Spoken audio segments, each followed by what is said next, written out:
to A Million and One Stories. Today, we're all wearing purple in solidarity of domestic violence awareness. And to anybody who has experienced any type of abuse, we stand with you, we support you. And if you are currently going through any type of abuse, please call the hotline below. Mm-hmm.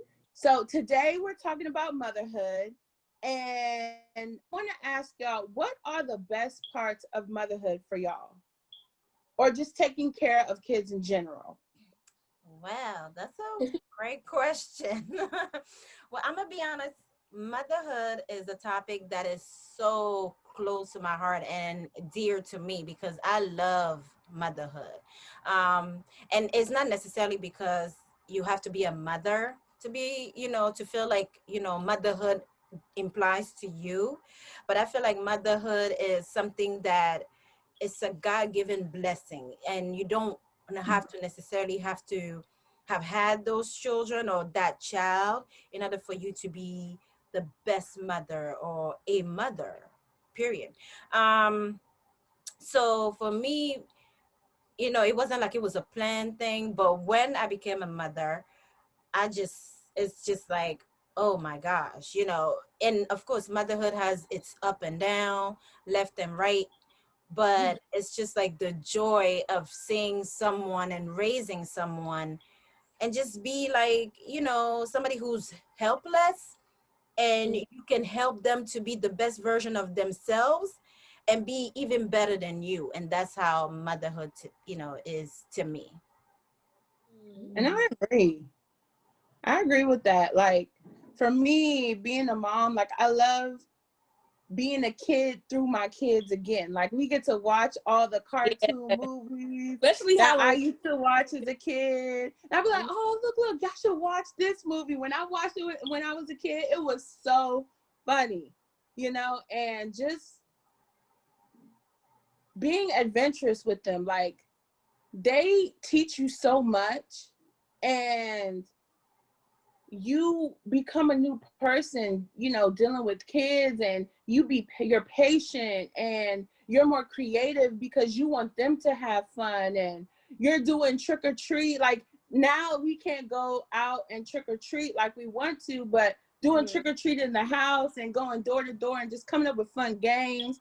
That is what makes motherhood so much fun to me, is being able to be a kid again and have fun with your kids and take them out and enjoy new experiences. I love being able to explore the world with my kids, or even just creating dinner with my kids and coming up with new recipes that they like. It's fun, and the kids are just so imaginative, and they help you see the world in a different perspective.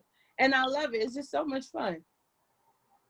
Well, I'm not a mom, but I think for me, what I can say about motherhood is you don't appreciate it until you get a little bit older. Does that make sense? Like, the relationship with your mom when you're a child or throughout your life changes. You go from being a child to be dependent, and then you find a sense of self, find your identity when you're like, well, for now, kids, it's like really when they're really young. When you hit your teenage years, you're trying to find yourself. So then you might become a little bump heads with your mom. You know what I'm saying? You're trying to assert yourself. And then once you leave teenage, you think you're an adult and just being in that relationship. And then when you come out of those, like, pre-adulting, like 18 to like 20 years old, when you're really settled, I think that's when you really appreciate and you have time to reflect, like, oh, my mom did this for me, or, oh, these are the sacrifices that she made. So I think, like, when you're a child, you don't appreciate your mom as much as when you become an adult or you become a mother yourself. You're able to, see the things that she's done. You know what I'm saying? Like, I think for me, in my relationship with my mom, I think it's gotten better now that I'm more of an adult. I'm more appreciative, but different relationship. That's what I like the most about motherhood. Do you guys feel like you need to be prepared for motherhood? No, not at all. People usually aren't prepared, though. And I think the ones it's not wrong to like try to be prepared, read books, something like that. But I think raising a child, you know, it's so much unknown. Yeah. Of course, you know, I even like with my family members who have had kids at a younger age, you know, the mothers and aunts and grandmas will try to say, oh, well, we did this or we did that, but you know, things change, you know what I'm saying? And practices that were good back then, we found out now are no longer good, you know what I'm saying? So Right. it's good to have some type of experience, but I don't ever think you're gonna be 100% prepared and ready. Even with delivery, child, like I've had some friends, oh, this is my birth plan, I'm gonna do this. How was it? They're like, girl. I'm like, yeah, I know. Yeah, there's so much, you know, unexpectedness that comes with just being a mom and raising a kid. I love that. I mean, your answer, you just hit the nail on so many different points. Because for me, for instance, you know, a lot of people sometimes are like, oh, well, you know, you might have to want to be prepared before you become a mother. Kind of like, you know, how some people have that high expectation, like, okay, you finish school, you get married, and you have a child. You know what I mean? But what if your life don't work out that way? What if Right. you end up having a child before that? Or what if you end up getting married, having a child, and then you're still not prepared? You know what I mean? So it's kind of like there's no concrete. Like you can read books about it, you can have all these different things about it, but your journey of motherhood might be so totally different than somebody else. And like Yeah. you mentioned, you know, either grandmothers or mothers, their routes and their routine could be actually totally different than your route and your routine. And also, not only that, it can be so different to the point where your child or children might be, that whole generation might be in a different mindset, different settings, different, you know what I mean? And so then that changes the whole dynamic. Of course, you want to keep culture, and of course, you want to keep valuable things that you probably learn from your mom and your grandmas and, you know, your aunts and, you know, whomever. But you also want to make sure that your motherhood, you know, you being a mother works for you, you know what Right. I mean, for you and your children. Because the things that I would do and with me and my kids, I don't think, you know, some stuff my mom wouldn't want to do. You know what I mean? Not because it's like not fun or demeaning, but that's not how she came up. That's not things that she probably will be comfortable doing. And maybe things that I would do would not be things that my children would do with their children. You know what I mean? So Right. there's so many different things. Like you pick up, you leave some things, and then they pick up, they leave some things, and, you know, and so on and so forth. I don't know if that makes sense, but I really, really appreciate what you said, because that is so true. And for me, you know, I was a mom at a young age, and my mom was a huge support, right? And helping me to be a better mom and getting me on my, on my foot, because I was still in school, still trying to graduate, and being a mom and going to school is just on a whole nother level, because you have a baby at home that you got to take care of. Then you got schoolwork that you have to complete. Then you got to wake up in the morning. Sometimes the baby's waking up and you just don't get enough sleep. And my mom, we may have like had our differences, or she may have like different values than I do.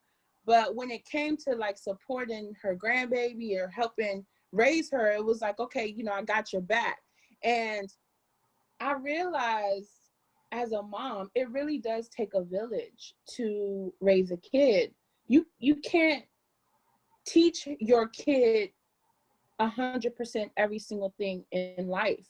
There are going to be people around you that are also going to um, influence their values, right? And so I'm grateful for the support team that I had as a young mom to help me grow into a better person, number one, and a better mom, so that I could take care of my kid and be successful.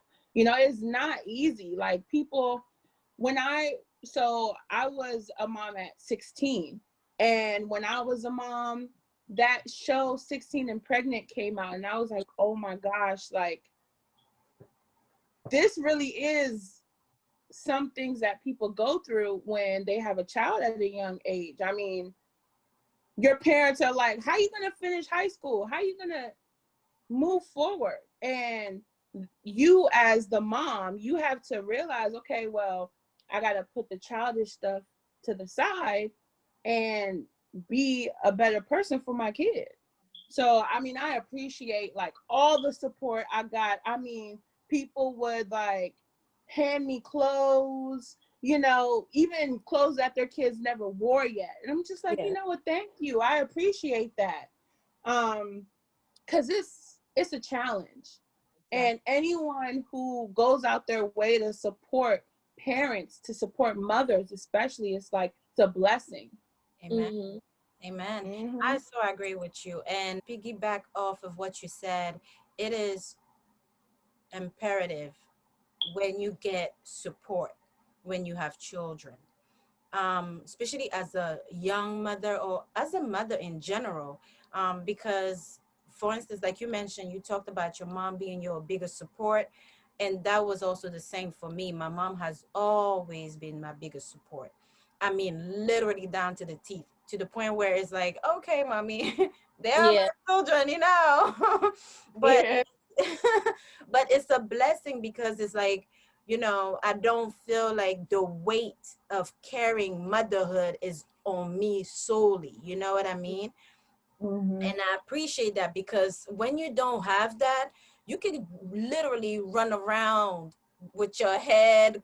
It seems like your head is cut off, you know, because you're like trying to make ends meet. You're trying to finish school, like you mentioned. You're trying to work. You're trying to have fun. You're trying to have a life. You're trying to make sure the baby is healthy. You want to make sure this baby is all right, which can honestly weigh so heavy on people. But do you guys feel like there's pressure put on mothers to be a certain way?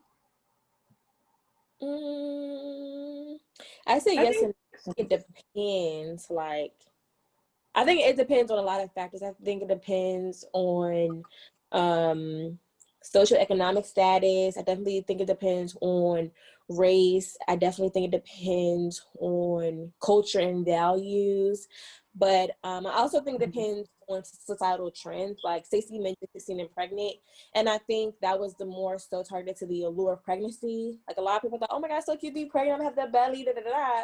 But you know, the aftermath of that is you have to have a kid. Like you're responsible for a human being. You have to make sure that human being is the best human being ever.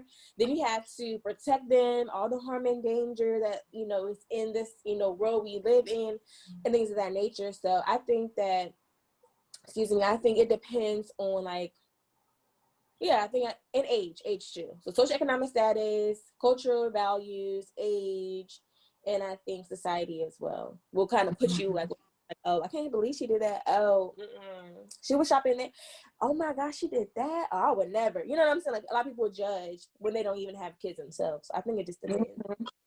And my question to you guys is, have you all ever had like your kid, or you know, you're taking care of a kid and maybe they're acting out in public, and then a stranger be like, oh, that's not how you're supposed to deal with them like that, or you're not supposed to do this with the kid, and then you just sit there and look and you just like, oh, do you have kids? Do you know, do you want do you want to support me? You know what I mean? Like, you want to help me figure out what this kid is having a temper tantrum for? Like, why are you so busy worrying about what I'm doing? Why don't you continue shopping and mind your business? You know what I mean? Like, Yeah. people just like to overstep sometimes, and instead of being a little bit more genuine or saying, you know, asking the mom, like, are you okay? Do you need help? You know, or trying to make the situation better, you come and you go, you're not doing it right. Where is the book saying that you're doing it right or wrong? Like, Yeah, come on. it depends on the approach because I've been on a plane and the baby was like fussy. Then I just walked past and she reached for me and I was like, "Can I touch your kid?" She was like, "Yes." So I had a stranger's baby, like off random for a whole flight. I'm just like, "Okay, this is cool." Like, "Hey, I got your baby." But I think it depends on the approach and you know like where you're coming from. Because some people offer, I'd be like, "You gonna see spank him in public? Ooh, yikes!" You know what I'm saying? So I think it depends on and who's telling you. Like, you know what I'm saying? Like, who is giving you that advice? I don't want to say too much, but y'all can read between the lines. Who is Right. about how to discipline your kid? You know what I'm saying? And where are you? You know, if we at the store,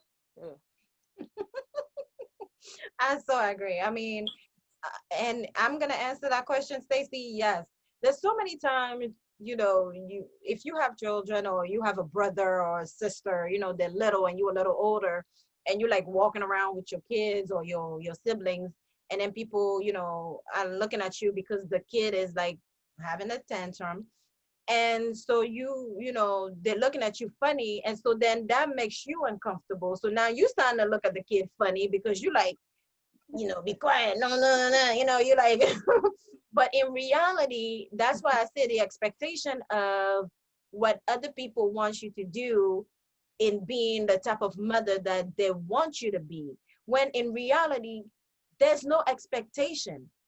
A Yeah. kid is a kid, and a kid is going to Mhm. act up regardless. And of course, it's going to reflect more. Well, 50% of it is going to reflect on how you treat them, Yeah. and then the other 50 is going to be them being themselves. Mhm. And the reason I say 50 to 50 is to say there will be times where children, if you always hold them right, and they always expect you to give them everything whenever they whine, whenever they do whatever, then no matter where you guys are, they're gonna do that. That's how Yeah. they're gonna, like, perform. That's how they're gonna want Mhm. to catch your attention. That's how they're gonna want to make a scene, you know what I mean?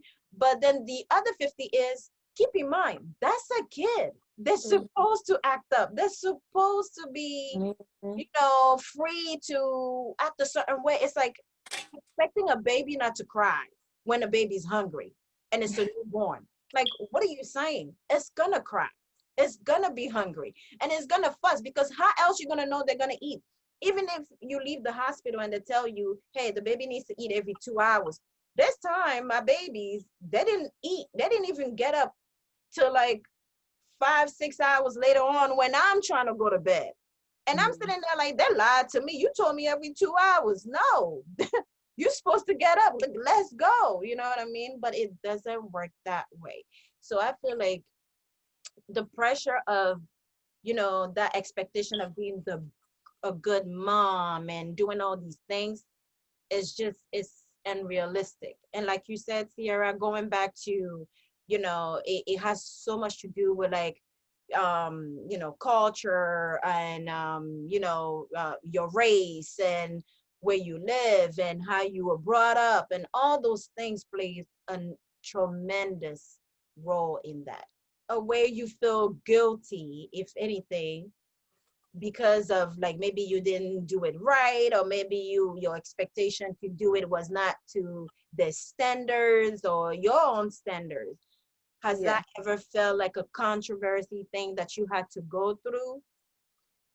I'm gonna say no, but I do think there is a lot of pressure, especially during COVID, to be the best and to remove any pressures, any stress off of kids. You know what I'm saying? Because they're impacted as well, and having to go to school, having to learn what a pandemic is, learn social distance, learn to wash their hands, right, stuff. You know what I'm saying? So I feel like I'm not speaking as a mother, but speaking as people who has kids in their family and looks after kids. I think it's a lot of pressure to just make sure, you're doing your best, whether it's virtual homeschooling or just trying to still discipline, trying to still teach them things, you know what I'm saying? And trying to give them Mhm. some semblance of reality, because again, we're all experiencing a pandemic. Some of us, a lot first, you know what I'm saying? So we're trying to navigate what a pandemic is, and then they're trying to navigate it. Then they feed off of our stress and our anxiety and any pressure that we have. So I think it's a lot just trying to find that balance. And I think sometimes you can overcompensate with wanting them to be okay and be, just be a kid and have to worry about that stuff. So I think that's what I experienced. Not necessarily guilty or guilty like conscience or anything like that, or, regret, just pressure to give them a semblance of, they're still a kid. Right. And I agree. Like, when I became a mom, my first thing was like, look, all right, I have to finish school. I have to get a good job so that I can be able to take care of my kids, so that they won't ever be in a position where they have to fend for themselves and they feel alone, right? And I never felt like a sense of regret or guilt with the way that I raise my kids, because I know everything that I do is for them, and it's for us to level up. It's for us to reach different goals, right? So like there'll be some times where, I have to get someone to watch my kid on the weekend because I have to work extra hours. Mhm. Yeah, I would love to be spending time with my kids during the weekend and go on different places, but at the same time, I gotta work, I have bills to pay, I have to feed them, right? And then, pay the babysitter who's taking care of them, right? So that I can level myself up to be in a more comfortable position. So that's why I try to educate myself as a parent, because I'm learning every single day, every year. There's something new that comes out that you gotta educate yourself on, especially now with how times are. You gotta educate yourself on how to use a computer, how to send an email, how to fill an application out over on PDF, right?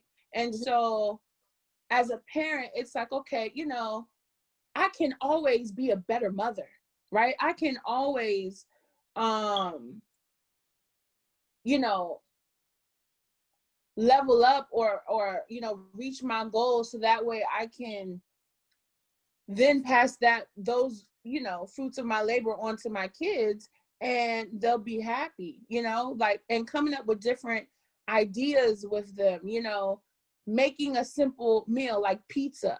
How many parents say that they make pizza from scratch with their kids, right? And it's a whole activity, and it's something that we can bond off of. But this is something that we're doing now. This wasn't something I was doing when I was 16, 17 years old. I wasn't thinking about that. I was just trying to make sure that my kid had what they needed and work and get by, right? So elevating myself and you know feeding my brain so that way I can level up as a better mother and give my kids the experience that not a lot of kids have.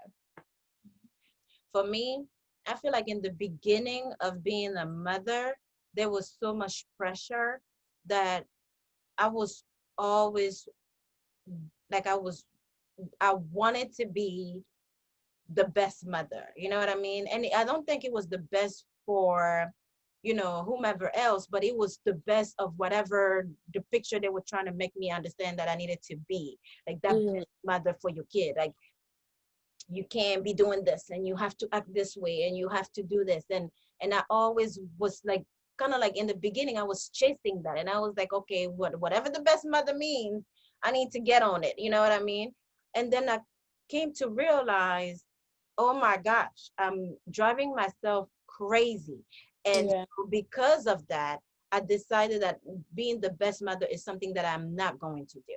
I'm not gonna drive around trying to get you all these things that you probably don't even need. You don't even know what it is. And I'm not gonna try to make myself look like I'm the best thing that nobody cares about, because the main thing is to know myself, be able to make sure that in here I'm still normal, and then I'm able to, do things with my kids, be able to share my knowledge with my children, be able to grow with my children, and be able to also learn from my kids. And that is something that a lot of people don't always do. They don't want to do it. They're like thinking, well, because you're little, I'm not going to be learning much from you. But that's a mistake. You know what I mean? Because sometimes just because they're little doesn't necessarily mean that you're not going to learn from them.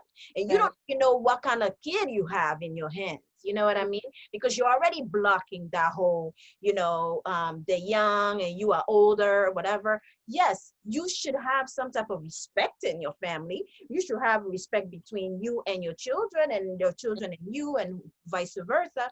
But you should not limit a kid, because it's kind of like, as a parent, I feel like if I was so limited, I would never be who I turned out to be today. You know what I mean? So for us, I feel like, it's good to have that chance to let them be a little free to be themselves and give them all the advice and security that they need for them to be successful as they move forward in their journey in life.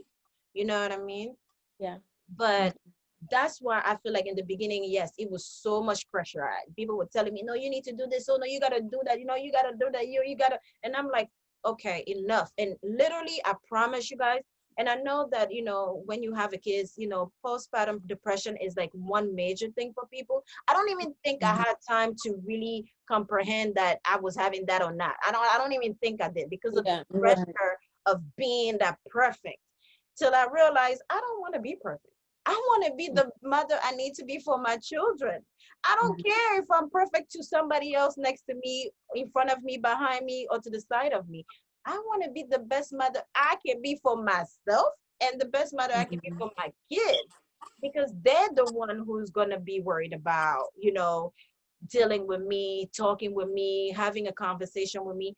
I don't want to be perfect. I don't even want perfection anywhere near me. I want to be the best version of me, because if I know me, then I can know my children. I'm allowing myself to know them. You know what I mean? And so with that, I feel like it's so important for us as mothers, as women, to not always beat ourselves up, but I feel like we need to be mindful of how we want to treat ourselves so we can know how we can treat our children. You know what I mean? And then also be mindful of our mental health, because your hormones change quick when you have those kids. You know what I mean? Quick. You talking about hormones during period? I mean, forget. They say, I think throughout the cycle of pre-menstrual, menstrual, post-ovulation, all that stuff, we change, like our hormones change between 18 to 23 times throughout the whole cycle. So in a month, in 1 month, between start to girl. That's a lot. Yes. Can you imagine? So imagine when you're pregnant, it's up and down. It's so hard. It's like, and you thought you was having issues when you were, having your little cycles, here and there. But seriously, your hormones are like all over the place. And then you become so sensitive to that new little baby, regardless if it's the baby. And let's not even get into the details if the baby is healthy or not. Because if the baby is healthy, then thank God. All you got to worry about is getting up when they need to be fed, when they need to be changed. But let's say they're not healthy, then you have other things you need to worry about. Viewers, my takeaway for all the beautiful ladies out there is for you guys to be mindful of the fact that take care of yourself so you can be strong enough to take care of your children. And when I say take care of yourself, I don't mean your nails, your hair, your this, but I mean yourself, your well-being, meaning your mental, your emotional, your body, and I mean inside of your body, not outside mainly, but the inside, so you can be well taken care of on the outside as well. And then make sure your children or child is also well taken care of. For me, I would say, talk to your kids, have a conversation with them. Even if they're newborns, they hear you, right? And sometimes they try and talk back to you, right? But having that open communication with your kids and understanding their perspective and where they're coming from, because that will help you become a better parent. When I talk to my kids and they tell me, oh, mommy, I don't like when you do this. Like, I really stop and examine my behavior, because I don't want to be a monster. I want to be a mom that listens to their kids and wants the best for them. So talk to your kids. They're funny too. They come up with the best jokes and they're honest. And